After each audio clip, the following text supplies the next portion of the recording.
Would you have a look at this gem that pulled into the shop today? Yeah, that grill is the right color. Exactly. What a match. Anyway, 99 Chevy Tracker. I just got the brake lines done. The money light is on and they want it inspected. The shop is a mess. So I apologize. It's been busy.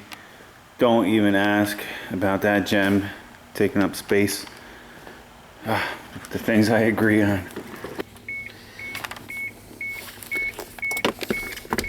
We're gonna use the old creator. It's a good quick, down and dirty, get the job done. Okay, read codes. What do we have? P0135 O2 sensor heater circuit, bank 1, sensor 1. We're just going to do a quick down and dirty test. I'm not going to overcomplicate this one for you guys, because simply I just want to get it in and out. It's a shame, guys. Fellow mechanic, father of 4, loving dad, loving husband, no longer with us. Bill Bender. It's been a little while since Bill's passing, but I tell you, I don't think it has fully hit me yet. You read about these type of things in the paper, you see it on the news, but you never expect it to happen to someone you know, someone you care about. Well, easy enough on this vehicle, guys. There's two O2 sensors. There's a bank 1 sensor 1, bank 1 sensor 2. So bank 1 sensor 1 is going to be your upstream O2 sensor before the cat. So when you have a O2 heater circuit fault, usually I would say nearly 9 times out of 10 it's an open in the heater, in the element that's inside of that O2 sensor that heats it up. That makes it work a little bit quicker and more efficient. And most times it's like a light bulb. Once it pops, it's open. It no longer lights. This no longer heats up. And quite frankly, I'd hate to overcomplicate it for you, because it is a pretty straightforward task. So we're just going to unplug.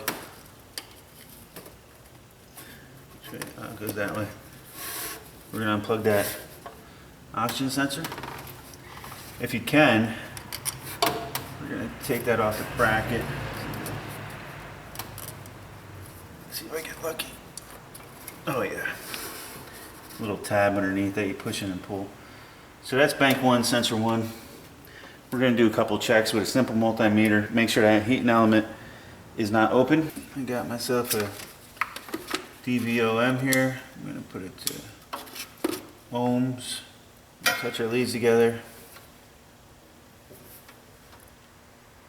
You can see it reads 0. Pretty much. On this one, I can show you on the schematic, but it's the 2 black wires. Those are 2 wires up here. This one. And this one. As you can see, OL, that means open. I like to say open loop, but it's out of limits. But I always think of a circuit as a loop. So I like to say open loop, but that'll get confused with open and closed loop in the automotive field. So out of limits, it's pretty much an open heater circuit. Once I'm going to order up a new O2 sensor, and I'll show you on the new one how we should read resistance. Next, out of giggles, we'll put it on voltage. We will now turn the key on a corresponding plug. Be the 2 plugged in like so. 2 back wires. Very gently front probe without pushing hard. 11.67. Hopefully you can see that. So we have battery voltage. Like I said, we need an O2 sensor. We have an open circuit. I think I've seen this socket many times. It's made by OEM, and I welded a half of a swivel on it. hot rod.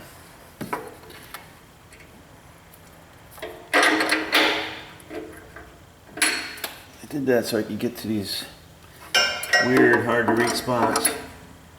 Like so.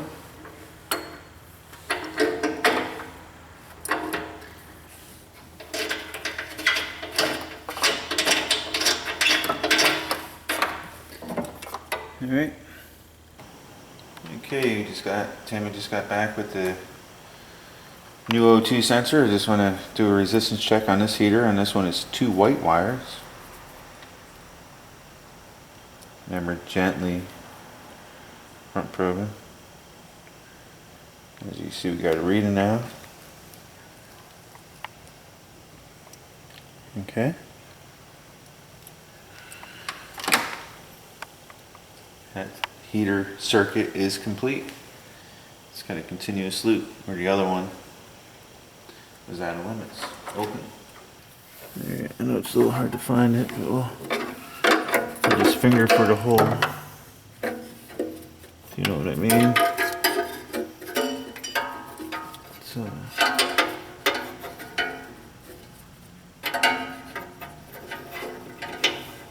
It's like working in the dark.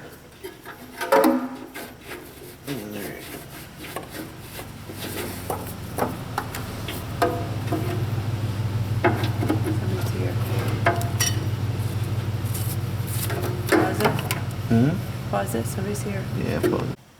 Alright. Sorry for the interruption.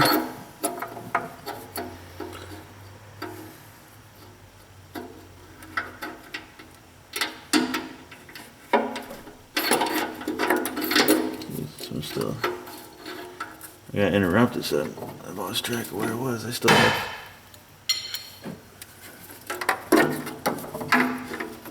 Still tighten up my hand a little bit.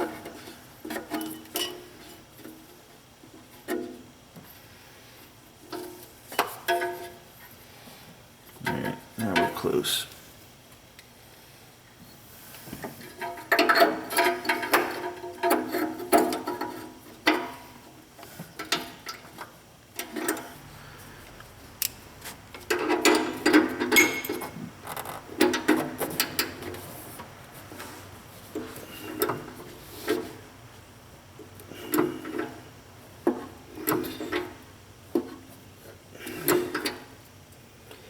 Gotta squish that gasket on there.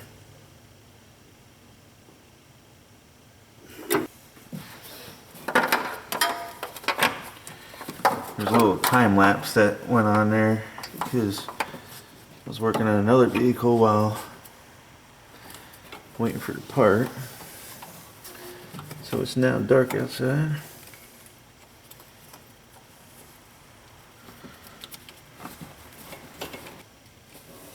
Camera all plugged in.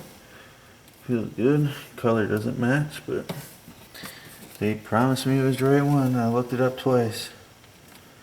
Aftermarket, of course, but they sent me the wrong one first.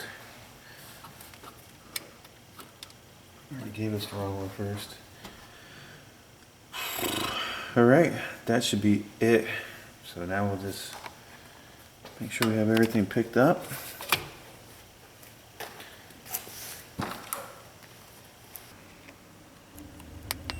We're going to take and erase the code right away. Someone has a hot rod and I keep going by and thinking they're impressive.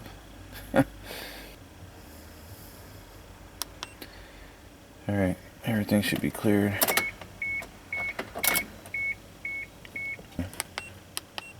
Bring up the data stream. I'm going to watch that front O2 sensor. I could have did this with the other one, but there's really no sense. It would probably start working once it started warming up. But alright, oxygen sensor output voltage, bank 1, sensor 1. It's saying 0.09 volts right now. Let's go to graphic view items for you guys.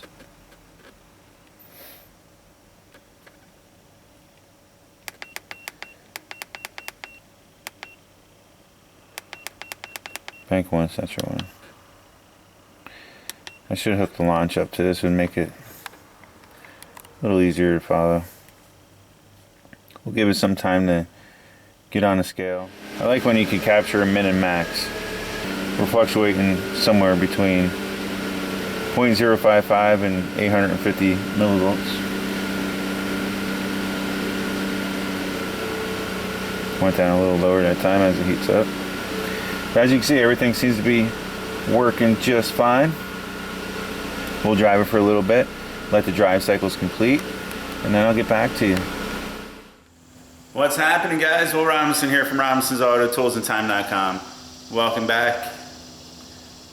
Sorry for my absence once again. I know it's like a broken record, just keeps repeating itself, but you guys have learned over the years, for those of you that have followed this channel, I get you guys up in the air, and then I just have trouble landing it, you know? It's like juggling those balls. One hits the floor. I always try to pick it back up and keep them in the air for you guys, and it becomes difficult sometimes when we start juggling a lot of things in life. I have the industrial field going on, a lot of traveling for this major project. Germany, California, Washington, the state of Washington, New York a few times, and just over the last few months. And hopefully that part is out of the way, you know, all the inspections, everything that went into that project is now coming to a close. So I'm back with hopes to try again for you guys. So thank you for everyone that has stuck around with me. It's greatly appreciated, and the support has always been overwhelming, and I can't thank you guys enough. So today we have this 2011 Honda Pilot.